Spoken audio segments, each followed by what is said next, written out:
दतिया विधानसभा उपचुनाव में पहला फैक्टर्स की कम वोटिंग और दूसरा फैक्टर्स की महिलाएं मतदान केंद्र तक नहीं पहुंची या फिर अपने घरों से नहीं निकली।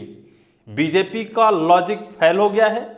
बीजेपी की लाडली बहनाएं अब उस योजना से उनका मन भर गया है। क्या उस फैक्टर्स को लाडली बहनाएं अब समझ चुकी हैं किसे नुकसान हुआ है? क्या बीजेपी को इसका तगड़ा नुकसान हुआ है और बीजेपी को एक अंदेशा आने वाले वक्त के लिए एक बड़ा तगड़ा झटका माना जा सकता है? दतिया का विधानसभा उपचुनाव शुरुआत हुई है। 28 में विधानसभा मध्य प्रदेश होने वाला है और 2023 का विधानसभा चुनाव और 28 के बीच में बड़े बदलाव हुए हैं। इस बदलाव के बीच में दतिया उपचुनाव एक बड़ा संकेत है बीजेपी के लिए, क्योंकि महिलाओं ने अब पीछा बीजेपी से छुड़ा लिया है या फिर बीजेपी की तरफ वोट करने से कतरा रही हैं। क्या ऐसा हो रहा है? क्योंकि 23 का विधानसभा चुनाव आपको याद होगा, 23 के मुख्यमंत्री थे तत्कालीन शिवराज सिंह चौहान जी। 18 में भी बीजेपी को मध्य प्रदेश में शिकस्त मिली थी। 23 चुनाव से पहले शिवराज सिंह चौहान ने एक बड़ा जाल महिलाओं के सामने फेंक दिया। अपनी पत्नी से बात करते हुए मंच पर कहते हैं कि भाई मुझे रात में सपना आता है कि महिलाओं के लिए कुछ किया जाना चाहिए। ये उस वक्त कहा जाता है जब चुनाव नजदीक होता है। और फिर महिलाओं के लिए महज 5 से 6 महीने पहले लाडली बहना योजना की शुरुआत की जाती है। 1000 रुपये महिलाओं को डायरेक्ट उनके खाते में दिया जाता है। बम्पर 2023 में मतदान होता है। महिलाओं के मतदान की वजह से बीजेपी बहुमत में आती है और इतने बहुमत में आती है कि कहीं दूर दूर तक कांग्रेस का झटका नहीं लग सकता। 165 सीट पर 230 विधानसभा सीटों में से 165 पर बीजेपी काबिज होती है। अब उसी लालच में बीजेपी आने वाले चुनावों में भी वही जाल फेंकना चाह रही है या फिर वही जाल फेंक रही है। लेकिन ये क्या मोहन यादव की साख का चुनाव था? क्या अब मोहन यादव का ये जाल, इस जाल से महिला रूपी मतदाता निकल चुकी हैं? क्या इस जाल को तोड़ दिया गया है या फिर फाड़ दिया गया है? ये मोहन यादव के साख का चुनाव रहा। 2026 का जो उपचुनाव था, इससे पहले भी विजयपुर विधानसभा सीट पर उपचुनाव हुआ था। उस पर भी बीजेपी ने अपने वन मंत्री को खो दिया था मोहन यादव जी की अगुवाई में। ये दूसरा चुनाव है, 2 साल बाद विधानसभा का मध्य प्रदेश में चुनाव है। इस बीच हमें लगता है कि बहुत जल्द उपचुनाव नहीं होंगे, लेकिन ये एक अंतिम चुनाव और परिणाम होगा जहां बीजेपी को तगड़ा झटका माना जा सकता है।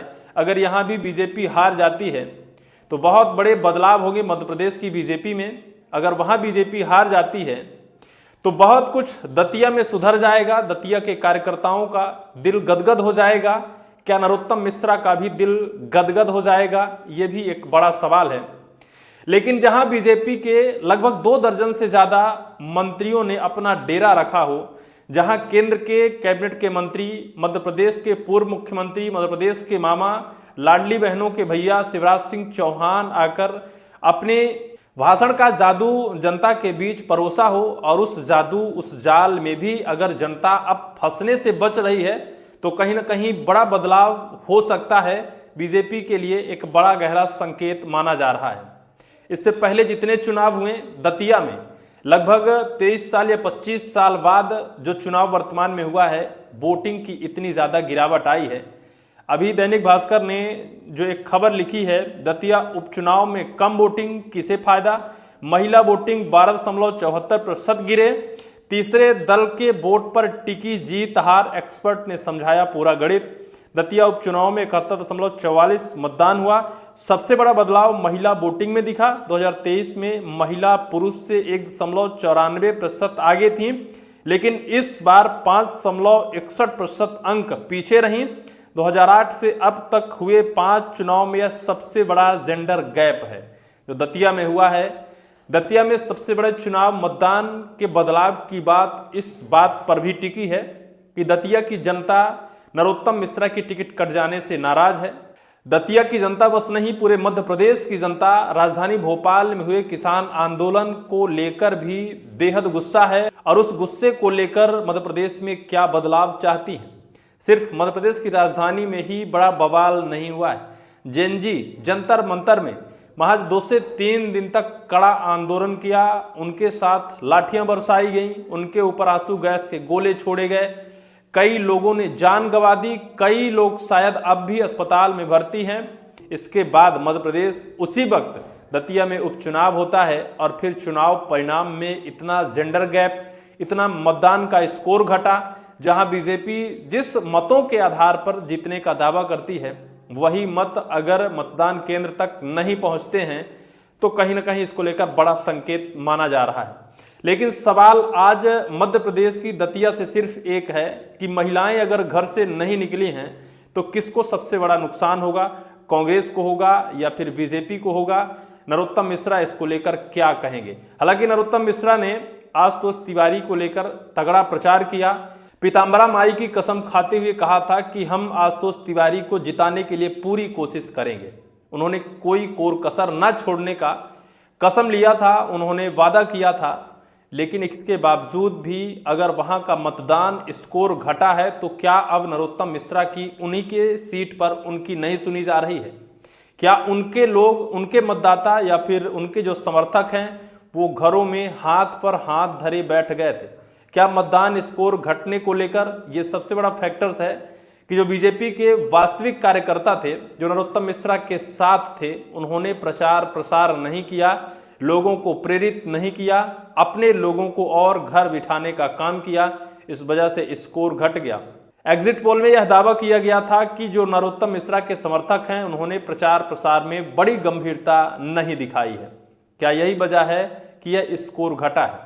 स्कोर क्यों घटा है, किसके लिए घटा है, कौन हारेगा कौन जीतेगा, इसका फैसला तो शायद 3 अगस्त को जब इसकी मतगणना होगी, परिणाम आएगा तब पता चलेगा। लेकिन इससे पहले सियासत में बड़ी जंग छिड़ गई है क्योंकि मतदान महिलाओं के पक्ष में कम हुआ है, जिनको डायरेक्ट लाभ दिया जा रहा है 1500 रुपए उनके खाते में। अब सरकार 1500 रुपए उनके खाते में डाल रही है और महिलाएं बीजेपी के पक्ष में या फिर मतदान करने से कट रही हैं। तो क्या उनको इस लॉजिक, इस फैक्टर का पता चल चुका है कि अब सरकार या फिर सिस्टम में बड़ा बदलाव करना चाहिए?